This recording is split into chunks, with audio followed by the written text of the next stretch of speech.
Under my tutelage, you will grow from boys into men, from men into gladiators, and from gladiators into Swansons. Behold, the Swanson Pyramid of Greatness. Super Flag Bros. Super.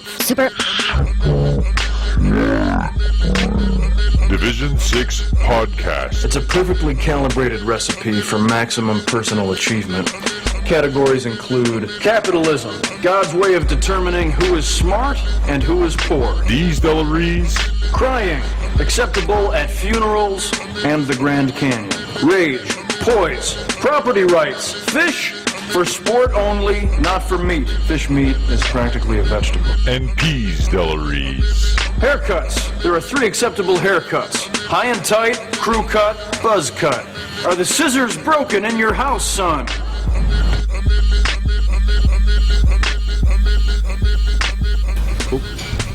All right, welcome back to Super Flag Bros here in well, hey, welcome back to the crowd, man, you know?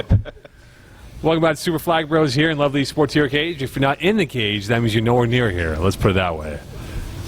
Means turn left instead of right. Mine was so much better. No, what was yours again, Eagle? Why do we not have like an actual slogan? Like one of those sense. rolling signs. If it's not in the cage, you're in the cage. If it's not in the cage, you're not in the game. Whatever, man. As if Peasy doesn't make up words as he goes along here. Don't rely on Mo. His is Don't good. rely on Mo. You know what you're getting? You're getting a boo. Okay. Welcome in our replacement for, I guess, is he playing the role of Dave Della Rocca this week? Yeah, evidently so. Brent Bakken, who is the writer for Div E. Brent, welcome to the show. Thank you, sir. And, of course, GM, who is the producer of this show, which I have Temporarily. no idea what the hell you do. I quote stats. Yes, you do. You're the stat guy. You're the stat guy. All right, let's dive into it here. We're Final Four weekend upon us on Sunday. Let's go back to Sundays and Tuesdays games that we had here. Let's just go right through the Sunday games here. Brent, your thoughts on the Sunday action that transpired in Lachine. A lot of games to go through here. What games caught your attention? Well, definitely the one-man show game versus TDs and Beer. They obviously were able to knock them off in a tightly contested game, pardon me. And they were able to carry that momentum over to Tuesday night where they beat... Whoa, hold on to Tuesday. We'll do Sundays first. You know, Okay, I'm sorry. Let's go Tuesday last Sunday Bit of a first. segue, okay, I apologize. So back to Sunday first. No, but yeah, a big game obviously by the man I call Dangerous Danny Demore. He made his presence felt once again. He does what he does, basically. He wins them games, he gets some touchdowns, he gets some interceptions. Basically, like I said, he does what he does, and he did it Sunday night. One game that caught my attention, and Jim, if you want to chime in, you go ahead, was the controversial ending to Falcons-Tigers, which the Falcons had romped the Tigers, and lo and behold, Tigers get the win because of a forfeit. The football gods giveth, and the football gods taketh away. As Raul Mahan said to me, what goes around comes around. Yes. Sure thing, Raul. Anyway. I get it. Like, I get why you're saying it. For those of you who are not in the loop, in winter 2015, the Tigers themselves fielded an illegal player, got caught, and Denied lost their it. Yeah, exactly. So I don't know that. Anyway. Yeah, I'll be I honest. think the Under Armour is cutting off the circulation a little bit. Maybe. Yes, Brent, go ahead. I'll be honest though, I remember being there on the sideline with Rob White, who I believe was the scorekeeper for that game, and Mr. Moab came to the both of us after the game and said, I was ready for Division 6, and he said that the roster was legit, there were no problems whatsoever, and lo and behold, a few minutes later we find out, or maybe half an hour or so later, we find out they were lying about it. And then now the same thing happened, as you had mentioned, Mo, with the game with the Falcons, and I find it kind of ironic that a team who I called out in the article for that weekend's games as being liars, basically, were on the flip side of a situation like that. Right. Well, look, we'll talk about the Tigers a bit later on here. One team in particular, which we'll get into because they're now in the Final Four, but first they win 18-13 with Smash Bros over #Baton. However, as you made the point before in our pregame thread, there's no more Jonah Cohen, the quarterback for Smash Bros, who is now accepted a job to where again, Eagle? London, England. Very nice. Very nice. Jolly good. London, Ontario is not really popular. I've been there. Not really fun. I'm impressed that #Baton were actually able to keep this game that close. Well, that's it, right? And you look at it this way. If Jonah Cohen plays in that game, I don't think this game's anywhere close to being a 5-point victory. This might be a 25-point victory for Smash Bros. Would you agree or not?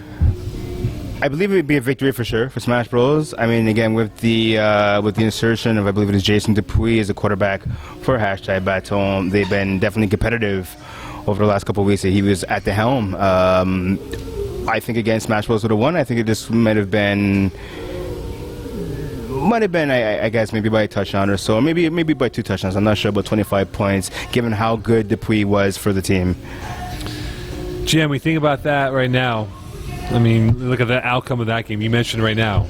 If you want to further elaborate on that point about how close the game was, but at the end of the day, you play with the hand you're given. What if Los Guapos didn't have the injury to Terrence Dobson? I mean, these are questions we can. The further back throughout the, what if Monsters didn't have an injured Ryan Aridi? There's so many things that, like, we move forward with the what ifs. We watch how teams really, how they think outside the box, how they play, and adapt to these circumstances. So we have Los Guapos. They went 30-0 over our boys, Jean-Guy. Jean-Guy football now out. Feel bad. Kind of sad. Those are my boys. Brent, your thoughts on Los Guapos winning over Jean-Guy?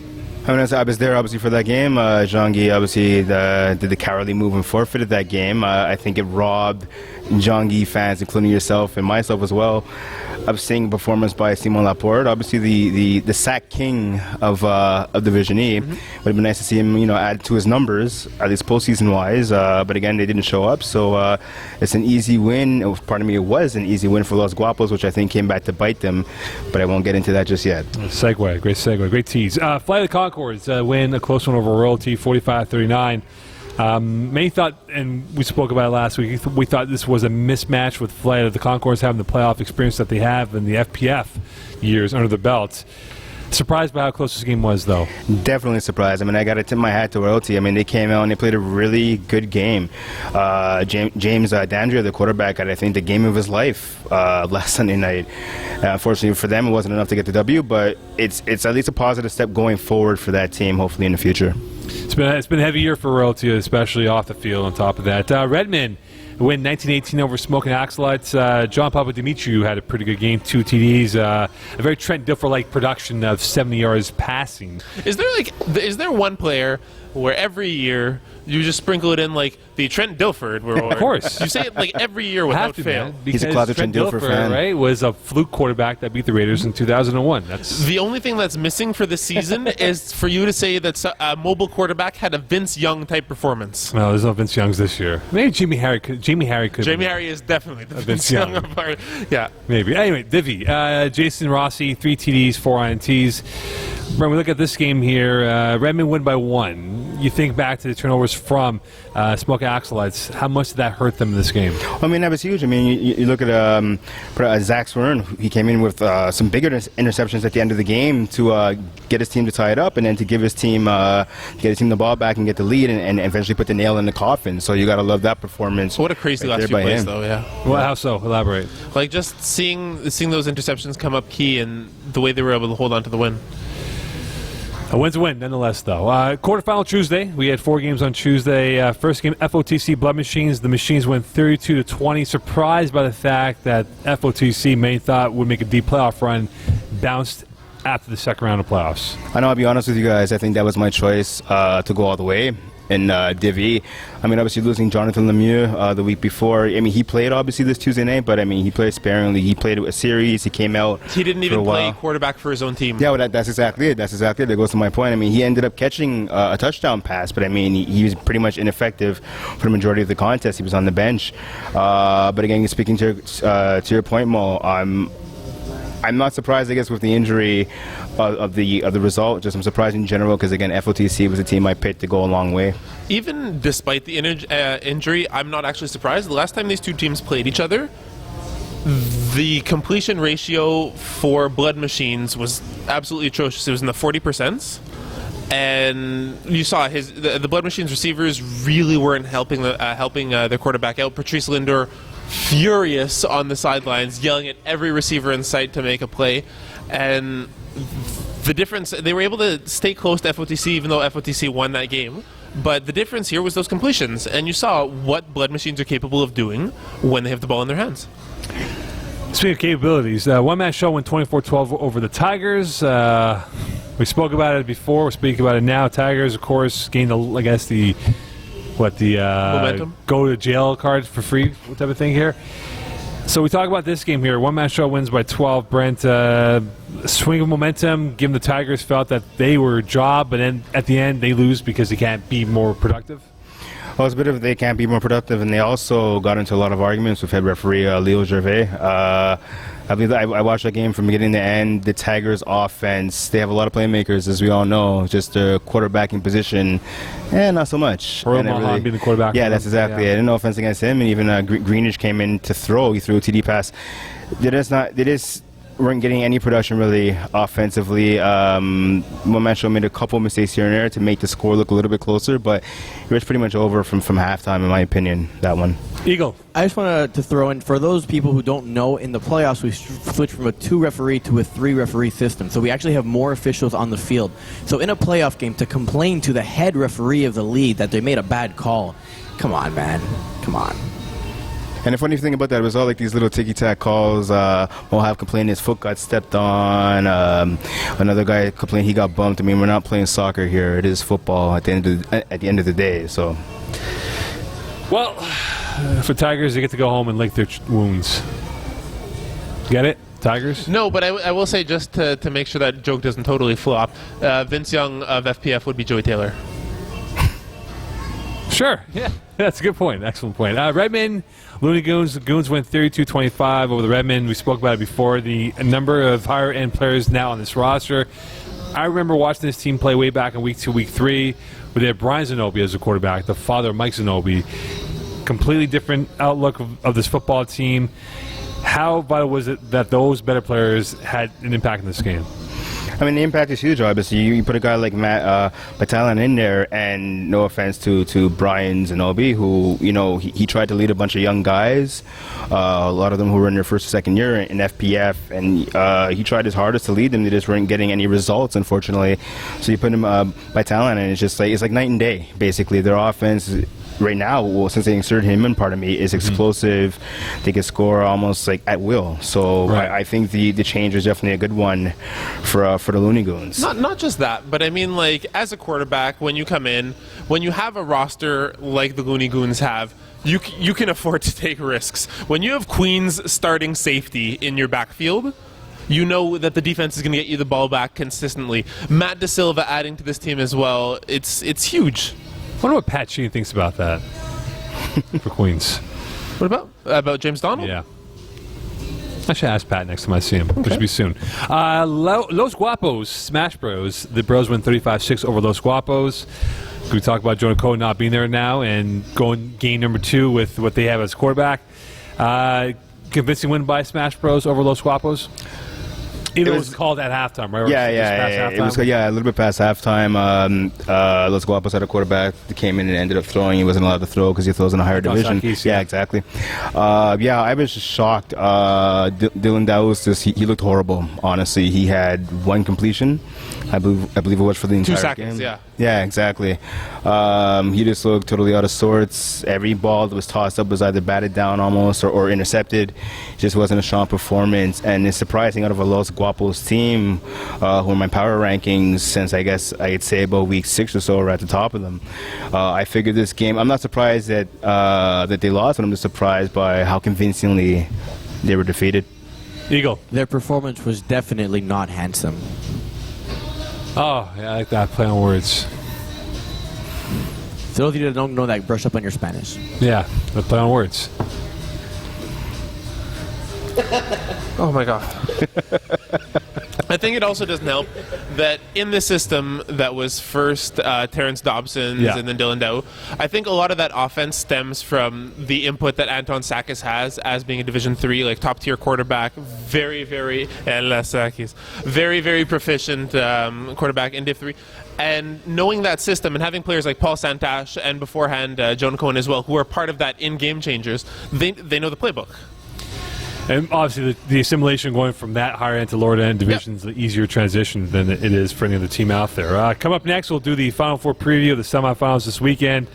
One-man show against Looney Goons, Smash Bros against Blood Machines. We'll get Brent's thoughts on what the keys are here on the Super Flag Bros with the De La Roccas in Hawaii. Are they on the boat coming back over the Pacific as we speak? I don't know. We'll find out. Maybe they're being shipped out. If they're in a boat, why are they over the Pacific? Why are they not in the Pacific? Thank you. Because they have a flying boat. Like in Super Mario Brothers.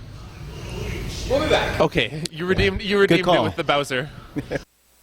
Calling the Audible has been brought to you by the English Montreal School Board's DEAL program. Distance education for all learners will allow you to obtain your high school diploma or prerequisites for CEGEP or vocational studies from the comfort of your own home. It's never too late to go back to school. Learn anywhere at your own pace and get your diploma. Call 514-788-5937 for information or visit www.distanted.ca for more details. As we fly into mainland USA, GM, Eagle, Brent, and yours truly, welcome back to Super Flag Bros in the Sportier Cage. As Peasy would do at this point of the show, if you're not in the cage, you're not in the game. Or if you're in the cage, you're in the game. But he would also point out, for the Sportier Cage, if you're looking for uniforms for next season, 2015 now almost done, 2016 only 5 months away. Great place to come here, Sportira. depressing. The most sought-out place for uniforms. GM got his uniforms from Sportira, correct? Never had to wear pennies ever. And that's why you go to Sportira. And you can always get pennies for the finals. Think about it. You can get Let's brand not new. talk about the pennies for the finals. No, okay, let's get brand new jerseys for the finals though. Like you have like your raggedy tag one that's ripped off. Yeah, Recipe for Disaster did it last season. Yeah, you see, Yeah, it's been and done. he got smoked. Pretty fun. Let's hope the Final Four is not a smoking affair. Let's talk about the first game, OMS against Looney Goons. One-man show winning 37-12 over the Goons. Our boy, Mr. Balmer, had 6 TDs and 151 yards passing. Brian Zanobi, who was the quarterback at the time, 2 TDs, 1 INT, and your boy, Danny Demore, had 3 TDs.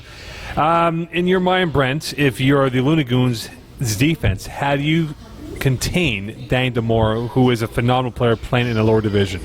I mean, I think it starts with putting the aforementioned Matt De Silva on him. James Donald. No, I think the physical matchup of Donald, it's going to be very hard for Danny Demore to get that separation. But it all depends on what they have, what their defensive scheme is. Thoughts, Brent? I understand what you're saying about Donald. It is a good point. I just think that you put a guy who, correct me if I'm wrong, I believe he did have the most picks in the secondary, being De Silva, of course, against a guy like Demore. So if you go back to TDs and Beer when they took on, one-man show, at least during the regular season, Isaiah Allard did a really good job on Demore. I'm not going to compare necessarily the two players, but I just figure if you take more or less, I guess, your best defender and put him on Danny Demore, I like that matchup a little better than Danny Demore on somebody else, maybe a Mike Powell or as you mentioned, James Donald. Although I'm not taking anything away from James Donald, he's a great player. I just would personally go with De Silva. In your mind, does the OMS experience factor in, given how many guys went to the finals this past winter, and given how many guys have played in the FPF, they know what it takes to get back to the finals. Does that become a big X factor in your mind? Well, definitely. I mean, you have to look at two things here, I think. For ONS, formerly obviously wax on, wax off, the only guy in their roster who wasn't on the team that made the finals last winter was Jean-Philippe Antonouk. I believe I'm pronouncing that right. He's the only guy that wasn't there. So you're predominantly a team that has at least a championship game experience, going against the Looney Goons team, who I think this is something that's flying under the radar a bit. But if you look at their playoffs so far, they took on No Name, who basically played almost the entire first half before Chris Fields, when that was a huge deficit, basically, that No Name had to go through. He eventually showed up, as I said, but didn't do that great. But that's neither here or there. And then when they took on the Redmen on Tuesday, the Redmen only had 5 guys, and Looney Goons had to hang on just to win that game against a short-handed team. So as much as the Looney Goons are getting their props now and getting the respect that they do deserve for playing good quality football, I think it's the fact that they've faced 2 teams and who are at a disadvantage, more or less. And in the last game specifically, they barely hung on to win. So against a veteran team like One Man Show, I don't really like their odds. So in the Goons odds, do they need to make this a high-scoring affair then, guys, if they want to win this matchup? Quite the opposite. I think that this game is going to be all about defensive stops, considering the defenses that both teams have. I would even bet money that this game will be under 30 combined points. Really? Your thoughts, Brent? I would take you on that bet. Number one. Number two, I think you're right though. They do need to make it a low-scoring affair. What they also need to do is they need to make Jordan. I said in my articles plenty of times this season, even in the winter, make Jordan Bellemare throw deep. His arm isn't that great. He could run, he could throw the short throws, but when he throws deep, the spiral's a little wobbly. It's not always accurate. He just kind of puts it up there and lets his receivers do the job for them. I mean, and when you have a defense like Looney Goose, who has a James Donald, who has a Matt Vitalan, who has a De Silva, I think that would work in their advantage. You take away the short stuff that he's comfortable with, like the out routes to his dad, Norman Bellemare, the short throws to guys like Justin Mateo or even Justin Santillo. If you force him to throw deep all game long, I think that's where he'll get in trouble. So is Matt De Silva the X factor then, guys? It's got to be Jordan Bellemare right now. The X factor is going to be the quarterbacks on both sides, and you want to make sure that you put your confidence in Bellemare, and he comes up with those key plays and doesn't make any errors here. I think if you're looking for X factors from both teams, again, the aforementioned Norman Bellemare, he's obviously just connection with him in the quarterback. But I've noticed throughout the game so far that he's the bailout option. Actually, for the entire season, he's a bailout option for Jordan. Yeah. Because when everything deep is covered, he'll look short to hit his dad, and his dad obviously is a smart, witty player. His dad knows how to get open, sit into zones. And if you're looking, I think, at the Looney Goons, the rusher, Nick, I hope I'm pronouncing this right, Nick and Pellerizzi. Yeah. Pellerizzi, yeah, he's obviously the rusher, but I've noticed against Team No Name, he had a pretty decent day receiving. So I mean, if they can get him a couple more balls here and there, I think he'd be all right because he has a bit of speed. He lines up sometimes next to Vitalan in the backfield, and he runs some wheel routes and that up the sideline, or sometimes he'll bring it over to the middle. And he's wide open. So if they could attack the middle of the defense, he's a guy definitely to look for if the Looney Goons go that route. So, Jamie, you kind of shed light on this game being a low-scoring affair, potentially speaking here. So will it be one or multiple turnovers? That would be the difference in this matchup. I think if this game is going to be the defensive game, I think it's going to be multiple. Okay. Brent? Yeah, I agree with that. Smash Bros. Blood Machines. The Bros win 40-31. Joel Cohen at the time had 5 TDs, 192 yards passing. Nicholas Blay had 5 TDs, 2 INTs. The Santash Russo combination had 4 TDs. Since Joel Cohen will not play in this game here, they've now had 2 games under the belt. Does anything change for them, though, in this situation? Because, hey, now it's the make-or-break game. You're 1 game away from the finals. Do you think nerves could be a factor in how to execute their offense? No, I mean, playoff time is playoff time. Whether it's the first round, I mean, obviously the championship game is another story, but at least for the other couple of rounds, it's do or die. Whether it's round 1, whether it's the finals, you lose and you're out. So I think I have to tip my hat actually to that team and to Eddie Rousseau, who's taken over the pivot position. He's done a fantastic job. So far, since he's taken it over, he's been 20 of 43 for 181 yards, 8 TDs, and only 1 interception. There's a lot of QBs in Divi who would take those numbers over like a 2 or 3 game span in a regular season, let alone the playoffs. Well, including Simon Dagen, who's winning the wings, by the way.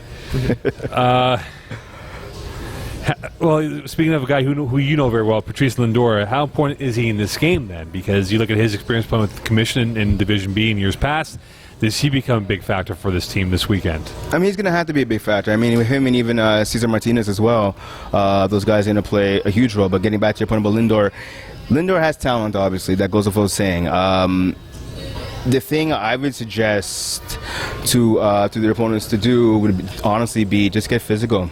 You gotta get physical with him. The Smash Bros need to get in his face, get him off his routes, because he's one, as Jim mentioned before, who likes to chirp to his own teammates. He likes to chirp to the other team as well, and he likes to complain to the rest when calls don't go his way. So if you can get physical with him and not give him the space to get open, right, and make him have to contest some to try and catch some of the balls and being contested, pardon me, I think that'll be key for the Smash Bros. But if they're not, if they just let him get off the line and let him do his thing, I'm not gonna like their chances so much. GM. How important is it for the Blood Machines secondary? They had 79 Ts this year to really be a big impact in this game, given how dangerous that offense is that they'll go up against this Sunday in Smash Bros. There's no question. This is what they do best, and they really need to anticipate it. They've got a green quarterback coming in, someone who hasn't seen this defense before. Now is the time to change that coverage, really jump those routes, make sure that he's off his game early and constantly uncomfortable, because that's the way they're going to take this game.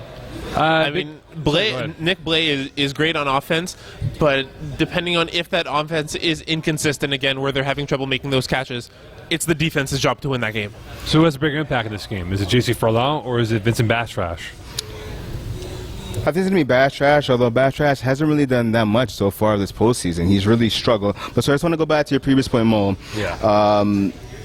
Sorry, we were talking about, pardon me, the Blood Machines defense. One of the things I noticed in their game last week against FOTC, number 41 for FOTC is Louis Francis Hebert Leroux. He played wide receiver on the right-hand side. He was wide open a lot.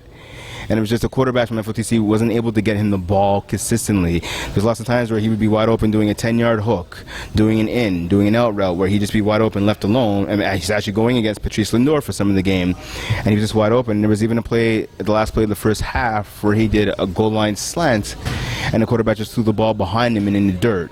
And he was wide open for a TD. So right. I think, again, speaking to GM's point, the Blood Machines really need to tighten up that defense, because there was a lot of holes that I saw last week against Flight of the Conchords that I think the Smash Bros will definitely take advantage of.